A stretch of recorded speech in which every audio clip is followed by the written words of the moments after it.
Hey, this is Gene. We have a unfortunate update on Sancho. Apparently, the reports are is that they had this conversation. Ten Hag and himself had a conversation, and that's done. Looks like we're pushing to put him on loan in January. I'm not sure what his status is on the team. I would think if this is the case, I think he's not going to play anymore. So it looks like Pellistri is going to get a lot of time, which is great. I think we're going to find out that Pellistri is the better player overall than Sancho, at least in our team. If Sancho goes to like Barcelona or something like that permanently, I think he'd be very good there. He has a lot of skills, but he's still a young man in a lot of ways. His maturity is lacking. We know that this kid has issues. When I say kid, I'm 58. I'm 38, 34 years, 35 years older than this guy. So I look at anybody like that. My kids, my two young boys are older than him, and I wouldn't expect them to be. They're not mature enough. They just aren't. And he clearly isn't. You can't. This guy's had this issue. Was it Dortmund? I guess I don't know why these reports didn't come out when we were looking to get him. That this guy did this before. That he called he said that everybody's using him as a scapegoat. He's doing the same thing again here. I don't think that anything that Ten Hag said before or after the game, when they asked why he wasn't there, he was honest and said that he wasn't the best guys to be ready to play, and he had other people on the bench that were at a higher pecking order than Sancho was. Now, I guess Sancho probably thinks in his mind that he tried everything in the preseason. He played like a false nine, and still he's not getting any game time. He can feel that way, but to do what he did by posting that stuff, and he still has it on his Twitter, his X account, he needs to go. Look. It was never he didn't. Ten Hag did not sign this guy. Unfortunately for Ten Hag, it's been a really bad year. Um, his guy that he signed was Anthony. Now he's dealing with what I believe is false allegations against him based on the reporting that I've seen. And so his guy is being sidelined for a while. So it's like everything is crumbling around him, but he's got players there that can come in and do the job. I'm 100% confident that Pellistri and Sancho can deal with the right side if they need to be. Even Marcus can go out there and then he can do it sometimes. They're good enough to be able to play both sides. Um, I don't. I think we'll be fine as long as nobody gets injured. I think we'll be fine. I don't know what. I guess we actually permanently got rid of Alange. Alange. Yeah, we did. We actually sold him, so he's not coming back. So I think we'll be fine. We're not going to have two guys in each position that are really, really good. But Mount can play on the right. He can play out there. So can Bruno. I don't necessarily want that, but maybe if you put Bruno out there and you could put maybe not Scott McTominay on a top, like he plays for Scotland, and see what they do. You know, this might be a blessing in disguise because we were like top heavy. We were very, very top heavy when it comes to wingers. Of course, there's no real wingers anymore, but you know what I mean. So I think we'll be fine. It's unfortunate because the guy has shown glimpses of greatness. How he played against Liverpool last year when we really, really needed that win that started our season, that he was just electric that first half. They couldn't handle him.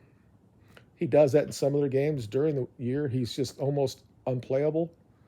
But the fact that the way that Ten Hag wants to play, it's not really something that's good for him, unfortunately, because he has to do both sides of the ball, and although I've seen improvements in him, it's just not enough, and that's why as much as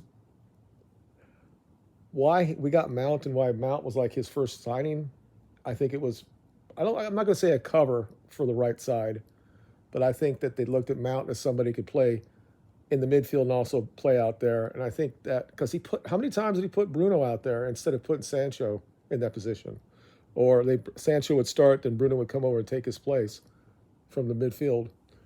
So it's not like he hasn't had enough chances to impress. He's had, out of the entire time I've watched him, he's very, very similar to Pogba.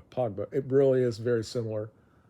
I think Pogba, maybe over the years he was here, he had more 7 and 8 types of performances, and I think that Sancho has probably had maybe 80% of what Pogba had.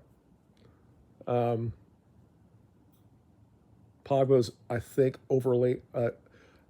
Pogba probably had more natural talent. I don't know about that. They're similar players. Not the fact. I mean, they're not the same, but it's not like. It always looks like to me that the guy is not fit.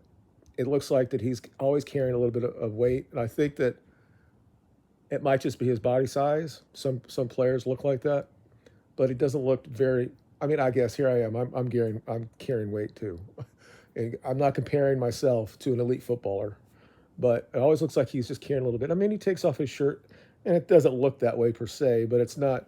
He doesn't look like Ronaldo. Of course, nobody does, and I think that there's probably reasons why that have happened. I mean, Pogba got caught on anti-doping today, so that's not shocking to me. And I think a lot of players in elite football use stuff like EPO and stuff to be able to play over and over and over again because we've forced so much games on them. It's not really the games; it's the intensity of these games at the speed that they're played that causes them to have the issues that they have.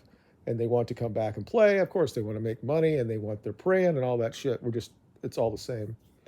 So what does this mean for Manchester United? We don't have our two top guys on the right who've not really played up to how much they were bought for. And then you got some young guys that came through the system that they may not be at the same level of those guys, but they're really, really, really close, and they're both hungry about it. The issue with both of them, I think that they both will go through a wall for Ten Hag. That might mean that they might get hurt. The only issue I really had, or maybe two issues I had with Sancho, is I think that what the players around him didn't understand how to play. I think that we've had that issue because players are playing in positions they probably shouldn't be. Scott should have never been where he was. He should have been further up, being an attacking midfielder, but you had Bruno there, so it was very difficult because Bruno is probably world class, whereas McTominay, people don't think he has the same type of skill set. Although I think he put him further up the field, like he did with Fellaini. They're a problem, and they're a problem for probably 90% of the Premiership, and that's a value, and that's why I think that he's not been sold. But Stock is not a defensive midfielder. He has to be attacking midfielder. Jesus, I can't say anything this morning.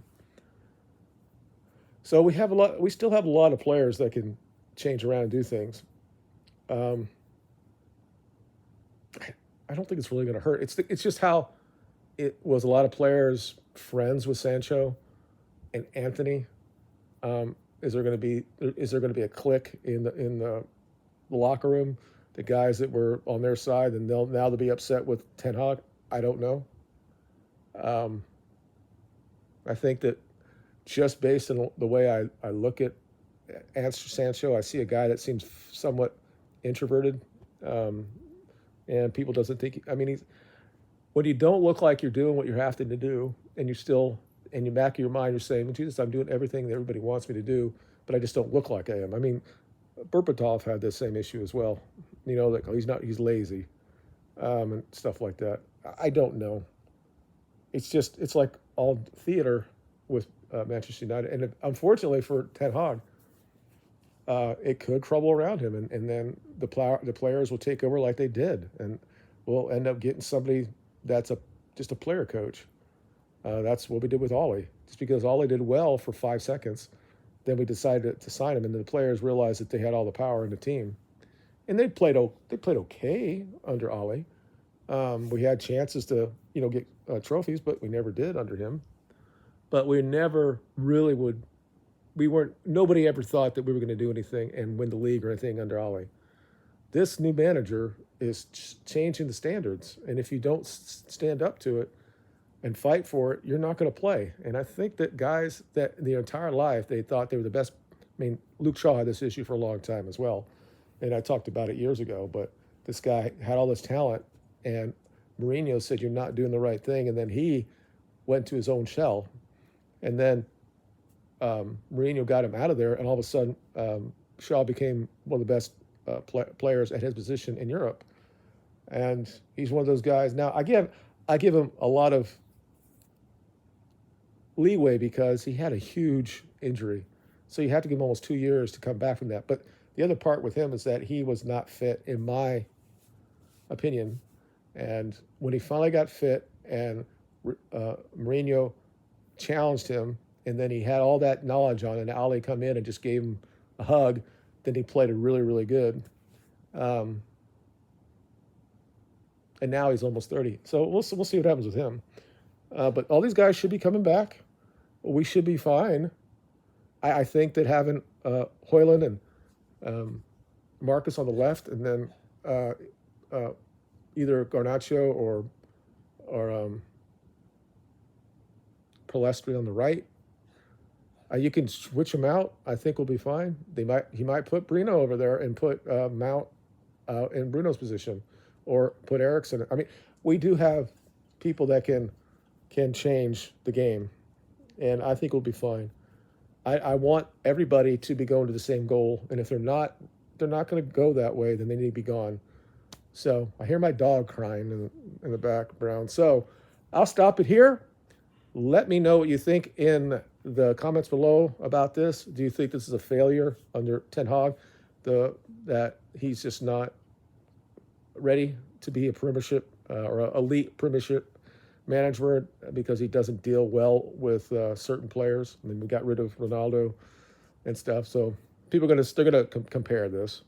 Although everybody would say the same thing the last 2 years, that Sancho hasn't done what he should have done, and a lot of people thought we should have sold him during the transfer window. So the thing is, we didn't do that. Now we couldn't come. We didn't get other players to replace him. But I like the players that we have right now. We're not going to win the league. We just want to continually get do his way he wants to play, and get better and better and better and better. And by the end of the year, we might be a force in all competitions. And that's all we can ask for. I'll go ahead and stop right now because I think the dog needs to go out. And my old dog, if you don't tell him, he'll pee everywhere. You guys have a good day. Bye.